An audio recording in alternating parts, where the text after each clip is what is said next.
ஜெபம் செய்வோம். அன்பும் இரக்கம் தயவும் உள்ள பரலோக பிதாவே, மனமகிழ்ச்சியான இந்த வேலைக்காக நன்றியோடு ஸ்தோத்திரிக்கிறோம். என்னோடு கூட சேர்ந்து சொல்லுங்க. நாம் உயிரோடு இருப்பது அவருடைய கிருபை, அவருடைய இரக்கங்களுக்கு, கிருபைகளுக்கு, அதிசயங்களுக்கு முடிவே இல்லை. அவை எப்பொழுதும் காலை தோறும் புதிதாய் இருக்கிறதுக்காக ஸ்தோத்திரம். ஆண்டவரே, நேற்றைய இரக்கம் அல்ல, நேற்றைய கிருபை அல்ல, நேற்றைய அதிசயம் அல்ல, நேற்றைய அற்புதம் அல்ல, நேற்றைய காரியங்கள் அல்ல, இன்றைக்கு நீர் கிருபை புதிதாய் வைத்திருக்கிற தயவுக்காக ஸ்தோத்திரிக்கிறோம். பெற்றோருக்காக நன்றி செலுத்துகிறோம், பிள்ளைகளுக்காக ஸ்தோத்திரிக்கிறோம், வேறு பிள்ளைகளுக்காக நன்றி செலுத்துகிறோம், வேலைக்காய், ஊழியத்திற்காய், வருமானத்திற்காய், விசேஷமாய் 3 வேளை உணவுக்காய், உடைக்காய், இருப்பிடத்திற்காய். அநேகர் என்று உலகமெங்கும் பார்க்கும் பொழுது சுனாமி, பூமி அதிர்ச்சி, மழை வெள்ளங்கள், இவைகள் மத்தியில் பஞ்சமும் பட்டினியுமாய் வாழ்ந்து கொண்டிருக்கிற சமயத்தில் நாம் இங்கே சுகமாக இருப்பது கர்த்தருடைய கிருபை. அதற்காக ஆண்டவருக்கு நன்றி செலுத்துவோம். ஆண்டவரே, நன்றியோடு ஸ்தோத்திரிக்கிறோம். உள்ளத்தின் ஆழத்திலிருந்து சங்கீதன காரனை போல என் ஆத்துமாவே கர்த்தரை ஸ்தோத்திரி, உள்ளத்திலிருந்து என் முழு உள்ளமே அவரை ஸ்தோத்திரி. என் ஆத்துமாவே கர்த்தரை ஸ்தோத்திரி, அவர் செய்த சகல உபகாரங்களை நான் மறக்க மாட்டேன். ஆமேன். தேவ பிதா எந்தன் மெய்ப்பனல்லோ, சிறுமை தாழ்ச்சி அடைகிறேனே. தேவ பிதா எந்தன் மெய்ப்பனல்லோ, சிறுமை தாழ்ச்சி அடைகிறேனே. ஆவலதா என்னை பைம்பொன் மேல் அமனி தமனீர் அருளுகிறார். தேவ பிதா எந்தன் மெய்ப்பனல்லோ, சிறுமை தாழ்ச்சி அடைகிறனே. ஆத்துமம் தன்னை குளிர பண்ணி அடியேன் கால்களின் நீதி என்னும் நேர்த்தியாம் பாதையில் அவர் நிமித்தம் நிதமும் சுகமாய் நடத்துகின்றார். தேவ பிதா என் மெய்ப்பனல்லோ, சிறுமை தாழ்ச்சி அடைகிறனே. சாணிழல் பல்ல திறங்கிடினும் சற்றும் தீங்கு கண்டஞ்சேனே. வானபரன் என்னோடிருப்பான், வளைத்தடியும் கோலுமை தேற்றும். தேவ பிதா எந்தன் மெய்ப்பனல்லோ, சிறுமை தாழ்ச்சி அடைகிறனே. கைகளை உயர்த்தி உங்களுக்கு என்ன வேணுமோ, சரீரத்தில் சுகம் என்னன்னா ஒரே நிமிஷம் நல்லா உயர்த்தி, இருதயத்தில், நுரையீரலிலே, ஜீரண உறுப்புகளிலே, கணையத்திலே, மண்ணீரலிலே, கல்லீரலிலே, எலும்புகளிலே, தசைகளிலே, சருமங்களிலே, பற்களிலே, கண்களிலே, நாசியிலே, சிறுநீரகத்திலே, சிறுநீரக பிளாடரில், யூரினரி இன்ஃபெக்ஷன் போன்ற காரியங்களில், கேன்சர், எல்லாத்துக்கும் ஒரே வார்த்தை தான். ஆண்டவரே, யெகோவா ரஃபா என்னை குணமாக்கும். யெகோவா ரஃபா, தழும்புகளாலே குணமானீர்கள் என்று சொன்ன வார்த்தையின்படி குணமாக்கும். அப்படியே ஆண்டவரே, திருமணத்திற்காக செபிக்கிறோம், காத்திருக்கிறோம். ஏற்ற துணையை கத்த சீக்கிரத்தில் கொண்டு வருகிறார். பிள்ளைக்காக காத்திருக்கிறோம். பெற பண்ணுகிறவர் என்று சொன்னீர், பிரசவிக்க பண்ணுகிறவர் என்று சொன்னீர், பிரசவத்தை தடுப்பேனோ என்று சொன்னீர். நிச்சயம் தாங்க. வேலைக்காக காத்திருக்கிறோம். வாசல்களை தரங்க. எத்தனையோ தடைகள், எத்தனை மனிதர்களுடைய தடைகளை பார்க்கிறோம். இந்த தடைகளை எல்லாம் முறித்து நீர் சர்வ வல்லவர் யெகோவா, தேவன் யெகோவா, ஷாலோம் யெகோவா, ஷம்மா யெகோவா, ஈரே என்பதை நாங்கள் கண்டுகொள்ள கர்த்தர் உதவி செய்வீரா. மாத்திரமல்ல ஆண்டவரே, இன்றைக்கு அநேக தங்கள் பிள்ளைகளுக்காக அழுது புலம்புகிறார். நீட்டுக்காகவும் மார்க்குக்காகவும் காத்திருந்து நல்ல மதிப்பெண் எடுத்தவர்களுக்காக நன்றி செலுத்துகிறேன். ஒருவேளை குறைவாக எடுத்தவர்களுக்கு வாழ்க்கையில் நீர் ஒரு மறு வாழ்க்கையை, ஒரு டிஃப்ரெண்ட் ஆல்டர்னேட்டிவ்ஸை வைத்திருக்கிறீர். அதுக்காக ஸ்தோத்திரம். கர்த்தர் அதை செய்ய போகிற தயவுக்காக நன்றி செலுத்துகிறோம். அப்படியே மருத்துவமனையிலும் ஐசியூவிலும் இருக்கிற ஒவ்வொரு பிள்ளைகள் இப்பொழுதே சுகம் பெற்று வீடு திருமணம், இந்த நாள் சுகம் பெற்று டிஸ்சார்ஜ் ஆகிற நாளாக மாற கர்த்தர் உதவி செய்கிறார். இந்த காலை ஜெபத்தில் என்னோடு கூட பங்கு பெறுகிற மக்கள் அவளுக்காக கையை உயர்த்துகிறேன். மோசை போல, ஆரோனை போல, ஊரை போல கையை உயர்த்துறேன். அவளில் என்ன தேவை இருந்தாலும், என்ன குறைவு இருந்தாலும், என்ன தாழ்ச்சி இருந்தாலும், என்ன வேதனைகள் இருந்தாலும், என்ன பிரிவுகள் இருந்தாலும், நான் நம்புகிற கிறிஸ்துவினாலே, நாங்கள் ஆராதிக்கிற ஆதிகாலையிலே தேடுகிற கிறிஸ்துவின் தயவினால் அவருக்கு ஒரு அற்புதம் செய்வீரார். ஆண்டவரே, நிறைய வீடுகளிலே காணப்படுகிற குறைவுகள், மாசை பிசைக்கிற தொட்டி, களஞ்சியங்களிலே குறைவுகள், வீடு வாசல் இல்லாத நிலைகள், இவை எல்லாவற்றையும் கர்த்தர் மாற்றி அமைப்பீரார். இயேசுவின் நாமத்தில் ஜெபிக்கிறோம் பிதாவே, ஆமென். சங்கீதம் 23. கர்த்தர் என் மேய்ப்பராய் இருக்கிறார், நான் தாட்சி அடையேன். என்னை அவர் புல்லுள்ள இடங்களில் மேய்த்து அமர்ந்த தண்ணீர் அண்டை கொண்டு போய் விடுகிறார். அவர் என் ஆத்துமாவை தேற்றி தமது நாமத்தின் நிமித்தம் என்னை நீதியின் பாதையில் நடத்துகிறார். நான் மரண இருளின் பள்ளத்தாக்கிலே நடந்தாலும் பொல்லாப்புக்கு பயப்படேன். தேவரீர் என்னோடு கூட இருக்கிறீர், உமது கோலும் உடைய தடியும் என்னை தேற்றும். என் சத்துருக்களுக்கு முன்பாக நீர் எனக்கு ஒரு பந்தியை ஆயத்தப்படுத்தி என் தலையை எண்ணெயால் அபிஷேகம் பண்ணுகிறீர். என் பாத்திரம் நிரம்பி வழிகிறது. என் ஜீவனுள்ள நாளெல்லாம் நன்மையும் கிருபையும் என்னை தொடரும். நான் கர்த்தருடைய வீட்டிலே நீடித்த நாட்களால் நிலைத்திருப்பேன். பிரியமானவர்களே, தயவு செய்து இது ஏதோ மரண வீட்டிலே ஆறுதலுக்காக பாடுகிற பாடலும் அல்ல, வாசிக்கிற வசனமும் அல்ல. தயவு செய்து அதை புரிஞ்சு கொள்ளுங்க. பைபிளில் அநேக முக்கியமான வசனங்களும் அதிகாரங்களும் பாடல்களும் உண்டு. நம்ம சொல்லிக்கொண்டு வரோம்ல, அவருடைய தழும்புகளால் குணமாகிறோம், பேதுருவில் இருக்கும், ஏசாயால 53 இருக்கிறோம். அதே போல் தம்முடைய குறைவுகள் எல்லாம் கிறிஸ்து இயேசுக்குள் நிறைவிலே அவர் கொண்டு வருவார் என்பதெல்லாம் எபேசியரில் நம்ம வாசிக்கிறோம். நிறைய வசனங்கள் நமக்கு மனப்பாடமாக, வெளிப்படுத்தல 3ஆம் அதிகாரத்தில் 21ஆம் அதிகாரத்தில் மனப்பாடமாக தெரிந்து கொள்ள வேண்டிய ஜீவன் நதி பற்றியெல்லாம் வரும். அதே போல் 91ஆம் சங்கீதம் மிக முக்கியமான சங்கீதம். அதை விட நான் சொன்னேன் 90ஆம் சங்கீதம், அதுவும் முக்கியமான சங்கீதம் தான். உபாகம் 15ஆம் அதிகாரம் கற்பனைகளை கொடுத்த ஆண்டவர். யாத்திராகவும் 15ஆம் அதிகாரத்தில் மாறா போன்ற கசப்பான தண்ணீரை மதுரமாய் மாற்றிய யெகோவா ரஃபா. இவையெல்லாம் மிக முக்கியமான ஒன்று. தினந்தோறும் இதில் எவையாவது ஒன்றையாவது நம் மனப்பாடமாக சொல்ல வேண்டும், வாசிக்க வேண்டும். வேதம் வாசிக்க நேரம் இல்லையா அப்படின்னு நீங்கள் சொன்னீங்கன்னா, உங்களுக்கு மனப்பாடமாய் தெரிந்த 2-3 பகுதிகள் இருக்கும், அப்படி தானே? சங்கீதம் 23, சங்கீதம் 34 எனக்கு ஒத்தாசை வரும் பருவதங்களுக்கு. 34, 35, 34. நான் கர்த்தரை எக்காலத்திலும் ஸ்தோத்திரிப்பேன், அவர் துதி எப்பொழுதும் என் வாயில் இருக்கும். கர்த்தருக்குள்ளே ஆத்துமா மேன்மை பாராட்டும், சிறுமைப்பட்டவர்கள் அதை கேட்டு மகிழ்வார்கள். என்னோடு கூட கர்த்தரை மகிமைப்படுத்துங்கள், நாம் ஒருமித்து அவர் நாமத்தை உயர்த்துவோமாக. அந்த மாதிரியெல்லாம் இருக்கு. 121ஆம் சங்கீதம், எனக்கு ஒத்தாசை வரும் பருவதங்களுக்கு நேராக என் கண்களை ஏறெடுக்கிறேன். வானத்தையும் பூமியும் உண்டாக்கின கர்த்தரிடத்திலிருந்து ஒத்தாசை வரும். அதனுடைய பேர் என்ன தெரியுமா? யெகோவா ஈர், லார்ட் இஸ் ஆர் ஹெல்ப்பர். வானத்தின் பூமியை உண்டாக்கின கர்த்தரிடத்திலிருந்து ஒத்தாசை வரும். உன் காலை தள்ளாட விட்டார், உன்னை காக்கிறவர் உறங்காரது. இஸ்ரவேலை காக்கிறவர் உறங்குறதும் இல்லை, தூங்குறதும் இல்லை. கர்த்தர் உன்னை காக்கிறவர். கர்த்தர் உன் வலது பக்கத்தில் உனக்கு நிழலாக இருக்கிறார். பகலிலே வெயிலாகிலும் இரவிலே நிலவாகிலும் உன்னை சேதப்படுத்துவதில்லை. கர்த்தர் உன்னை எல்லா தீங்குக்கும் விலக்கி காப்பார். அவர் உன் ஆத்துமாவை காப்பார். கர்த்தர் உன் போக்கையும் வரத்தையும் இது முதற்கொண்டு என்னென்றைக்கும் காப்பார். 10 நிமிஷம் நம்ம இத்தனை வசனங்கள் சொல்லிட்டோம். இன்னும் உங்களுக்கு அதிக வசனம் என்னை விட அதிகமாக தெரியும். துன்மார்க்கருடைய ஆலோசனை நடவாமல், பாவியில் வழியில் இல்லாமல், பரியாசக்காரர் இடத்தில் உட்காராமல், கர்த்தருடைய வேதத்தில் இரவும் பகலும் தியானமாக இருக்கிற மனுஷன் பாக்கியவான். நெற்கால்களிலே ஓரமாய் நடப்பட்டு தன் காலத்தை தன் கனியை தந்து இலையுதிராதிருக்கிற மரத்தை போல் இருப்பான். அவன் செய்வதெல்லாம் வாய்க்கும். பிளஸ்ஸடாக இருப்பான். ரொம்ப எளிமையாக இயேசு கிறிஸ்துவின் ரத்தம் ஜெயம். ஜெயமோ கர்த்தரால் வரும். ரொம்ப ரொம்ப பவர்ஃபுல் வேர்டு.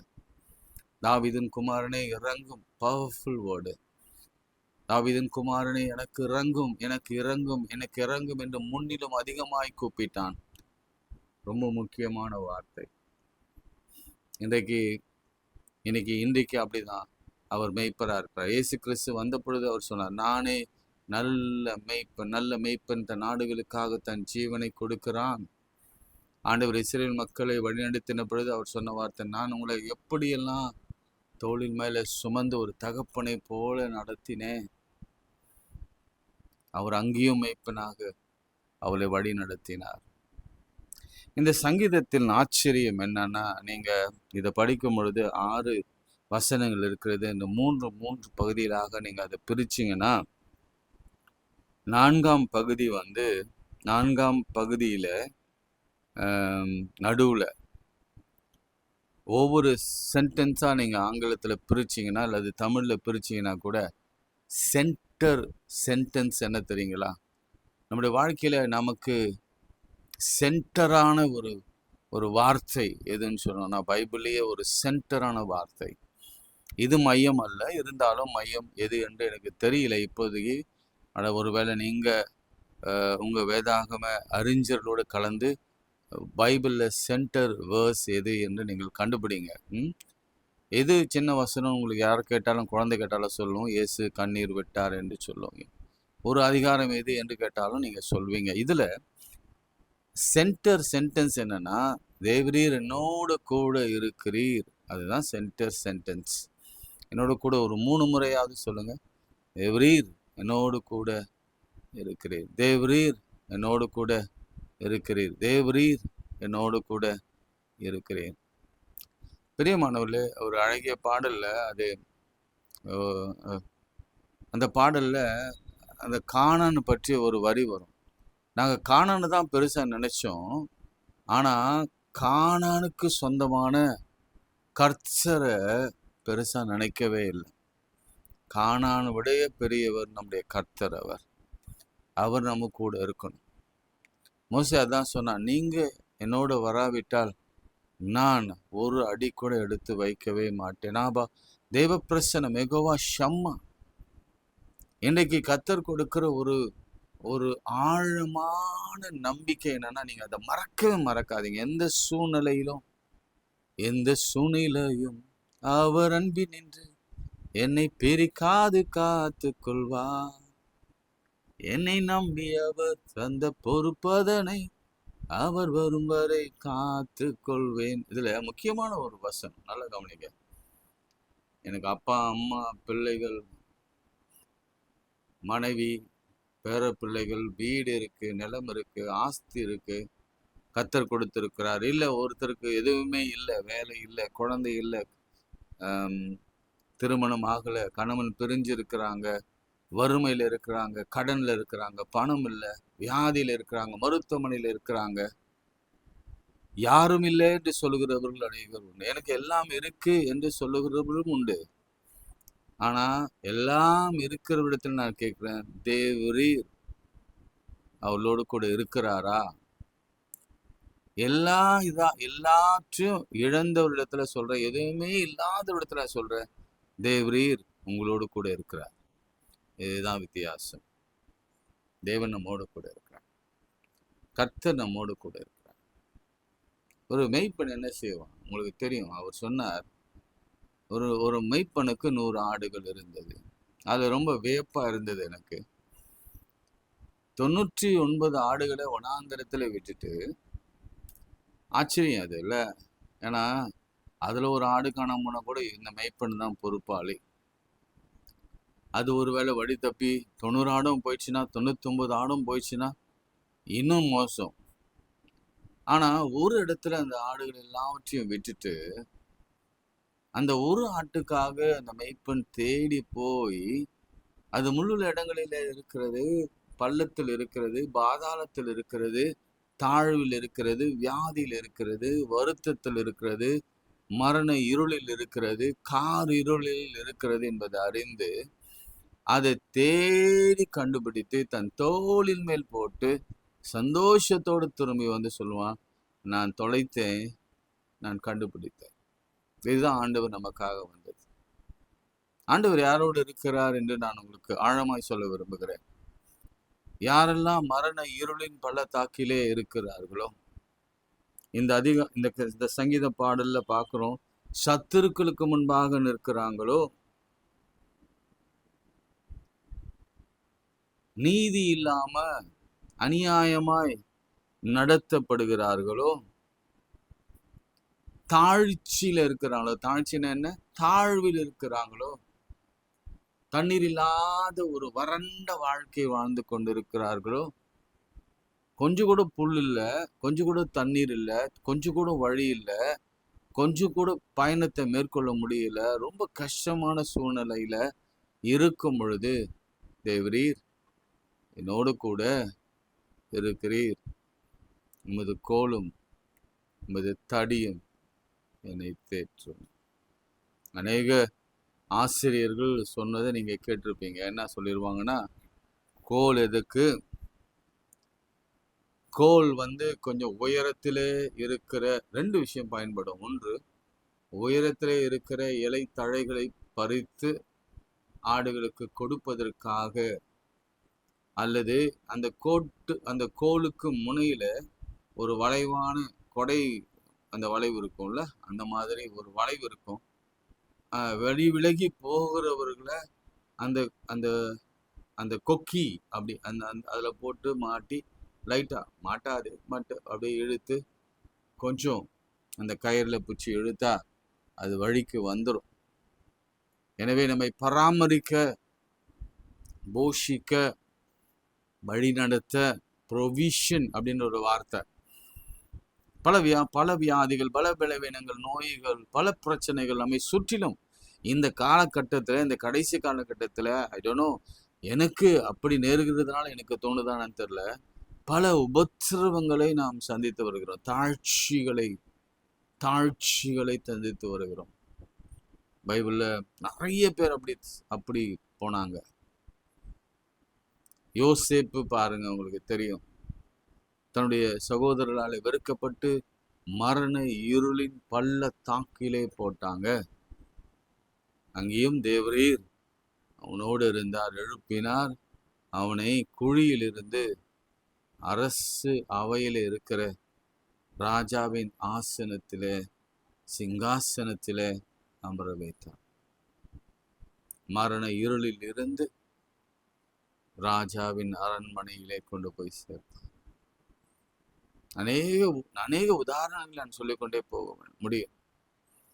ஒரு தடவை எரேமியா தீர்க்கதரிசியை கொண்டு போய் பள்ளத்தாக்குகளிலே வைத்தார். அவர் கேட்டார், இந்த உலர்ந்த எலும்புகள் உயிர் பெறுமா? ஆண்டவரே, எனக்கு என்ன தெரியும், அது உமக்கே தெரியும். அதற்குள்ளே ஆவி, அங்க ஒரு காற்று, கீழ்காற்று வந்தது. எல்லா எலும்புகள் ஒன்றோடு ஒன்று ஒரிஜினலா எந்த பாடியில இருந்து விழுந்ததோ அது ஒன்றோடு ஒன்று ஒட்டி கொண்டது. அதன் மேலே நரம்பு, அதன் மேலே சதை, அது மேலே தோல் முடினது. இப்ப வெறும் சடலமாய் படுத்து கிடந்தது. அப்படி கர்த்தருடைய ஆவியானவர் அங்கே ஊதினார். 2 கவனிக்கணும், கீழ்காற்று வந்தது, அற்புதம் நடந்தது. கர்த்தருடைய ஆவியானவர் ஊதினார், அது எழுந்து மகா பெரும் சேனையாய் மாறிற்று. மரண இருளின் பள்ளத்தாக்கிலே யாக்கோபு நடந்த பொழுது கர்த்தர் சொன்னார், நீ போப்பா, பயப்படாத, திரும்பி வரும் பொழுது எப்படி வருவ? அவனே சொல்லுகிறான், வெறும் கோலும் கையுமாய் நான் போனேன், பிழைக்க மாட்டேன்லாம் நினைச்சேன், ஆனா இப்பொழுது 2 பரிவாரங்களோடு கூட நான் திரும்பி வந்து கொண்டிருக்கிறேன். எசேக்கியா மரண இருளிலே நின்றான், முகம் சுவர் பக்கமாய் திரும்பி அழுதான். ஐயோ ஆண்டவரே, நான் தினதரம் சொல்லிக்கொண்டே இருக்கிறேன், ஆண்டவரே, என் பிள்ளைகளெல்லாம் அனாதையா விட்டுட்டு போறேனே. அதுதான் அதனுடைய அர்த்தம், அனாதையா விட்டுட்டு போறேனேப்பா. ஆண்டவர் ஜெபத்தை, அழுகையை கேட்டார். 15 ஆண்டுகள் கூட்டி, உங்களுக்கு தான் 15 ஆண்டுகள் கூட்டி கொடுத்தார். இந்த மாதிரி மரண இருளின் பள்ளத்தாக்கிலே போனவருடைய வாழ்க்கையில கர்த்தர் ஒரே சென்டென்ஸ் தான், தேவரீர் என்னோடு கூட இருக்கிறீர், உமது கோலும் உம்முடைய தடியும் என்னை தேற்றும். தடி எதுக்கு தெரியுமா? சத்துருக்கள் வரும் பொழுது, கோலியாத் சொல்லுவாங்க, நான் என்ன நாயா தடியை கொண்டு வந்திருக்கிற அப்படின்னா என்ன அர்த்தம்? தடி ஃபைட் பண்ண பயன்படுத்தப்படுகிற ஒன்று. அப்போ ஆண்டவர் கையில ஒரு தடி இருக்குன்னா என்ன அர்த்தம்னா, நமக்கு விரோதமாய் எழும்புகிற சத்துருக்களுக்கு முன்பாக அவர்களை அழித்து தாழ்த்தி இரவுதமில அவர் பெலிஸ்தியருக்கு செய்தது, அவர் எகிப்தியருக்கு செய்தது, அவர் பாபிலோனியருக்கு செய்தது, அந்த மாதிரி கோலியாத்துக்கு செய்தது, அது மாதிரி நமக்கு முன்பாக நிற்கிற எல்லா சத்துருக்களின் சேனை தம்முடைய தடியினாலே நம்ம ஆண்டவரை குறித்து நாம் நினைக்கிறோம். அவர் அன்பு உள்ளவர் தான், பண்பு உள்ளவர் தான், அவர் நேசிக்கிறவர் தான், அவர் மன்னிக்கிறவர் தான், அவர் கிருபையுள்ளவர் தான், அவர் இரக்கமுள்ளவர் தான், அவர் தயவுள்ளவர் தான். ஆனால் தப்பு செய்தால், தப்பு செய்தாலும் நம்மையும் அடிக்க, அந்த ஆட்டை அடிக்கவும் அவர் பயன்படுத்துவார். அந்த ஆட்டை கடிக்க வருகிற கரடியும் அடிக்கவும் அவர் பயன்படுத்துவார். நாம் தாங்கிக் கொள்ள தயாராக இருக்க வேண்டும். கடைசியில் எப்படி முடிப்பார்னா, நீர் எனக்கு ஒரு பந்தியை ஆயத்தப்படுத்தி என் தலை எண்ணெயால் அபிஷேகம் பண்ணுகிறேன், என் பாத்திரம் நிரம்பி வழிகிறது. பிரியமானவர்களே, இந்த வார்த்தையை சொல்லி ஜெபம் பண்ணுங்க. அபிஷேகம் என்பது எப்படி தெரியுமா? சவுலுக்கு குப்பி பாட்டில் இவ்வளோதான் இருக்கும், தைல பாட்டிலை விட சின்னதாக இருக்கும், ஆக்ஸ் மாதிரி இருக்கும். ஆக்ஸ் தைலம் பார்த்துருப்பீங்களே. ஆனால் தாவீதுக்கோ அது கொம்புன்னா ஒரு பெரிய என்ன சொல்லுவோம், காட்டு எருமையோட கொம்பு எப்படி இருக்கும், அல்லது மான் கொம்பு எப்படி இருக்கும், நீங்கள் பார்த்துருப்பீங்கல்ல. அந்த மாதிரி பெரிய கொம்பு அழகாக சீவி அதில் தைலத்தை போட்டு எடுத்து கொண்டு வந்து அபிஷேகம் பண்ணி, அவன் சிறுமியும் எளிமையுமானவன், அவனை அபிஷேகம் பண்ணி அவனை தாழ்விலிருந்து கர்த்தர் உயர்த்தினார். தகப்பனாலே கைவிடப்பட்டவன், சகோதராலே புறக்கணிக்கப்பட்டவன், தாயாலே வெறுக்கப்பட்டவன், அந்த ஊருக்கே ஒரு மாதிரி பாடலாய் மாறினான். அவன் பிள்ளடா, அவன் ஒரு பொறுக்கிடா, அவனை வாழ்க்கையில நல்லாவே இல்லை அப்படின்னு சொல்லுகிற பாடலாய் இருந்தான். அவனை சொல்றாரு, என் தலை எண்ணெயால் அபிஷேகம் பண்ணிடுறேன், பாத்திரம் நிரம்பி வழிகிறது, என் ஜீவனுள்ள நாளெல்லாம் நன்மையும் கிருபையும் தொடரும். நான் சொல்றேன், இது மரணத்துக்காக இல்லை, நீங்க நீடித்த நாட்கள் வாழும்படி. யோபு 4 தலைமுறை வாழ்ந்து, நீண்ட நாள் வாழ்ந்து, நெடுநாளாய் வாழ்ந்து, பூரண ஆயுசுலனாய் மறந்தான். தாவீதும் அப்படிதான், பூரண ஆயுசு. நான் கர்த்தருடைய வீட்டிலே நீடித்த நாட்களாய் நடத்திருப்பேன். இங்க மாத்திரமல்ல, மேலேயும் சரி, இங்கேயும் நீடித்த நாட்கள் உண்டு. ஆமேன். நிறைய பேர் நினைக்கிறாங்க, ஐயோ நான் போயிடுவேன், 60 வயசுல போயிடுவேன்னா, 65, 70, 80, 90 இன்னும் போக மாட்டீங்க. நீடித்த நாட்களால் உன்னை திருப்தியாக்கி என்ற செபை காணும்படி செய்வோம். கண்களபடி நாம் செபிப்போம். இரக்கமுள்ள ஆண்டவரே, கர்த்தர் எங்கள் மேய்ப்பராக இருக்கிறார். எல் ரோயி ஆண்டவரே, என்னை காண்கிற தேவன் மாத்திரமல்ல, எங்களை மேய்க்கிறவர், மந்தையை காப்பவர், மந்தையிலே ஏற்படுகிற எல்லா அசௌகரியங்களையும் நீக்கிறவர்.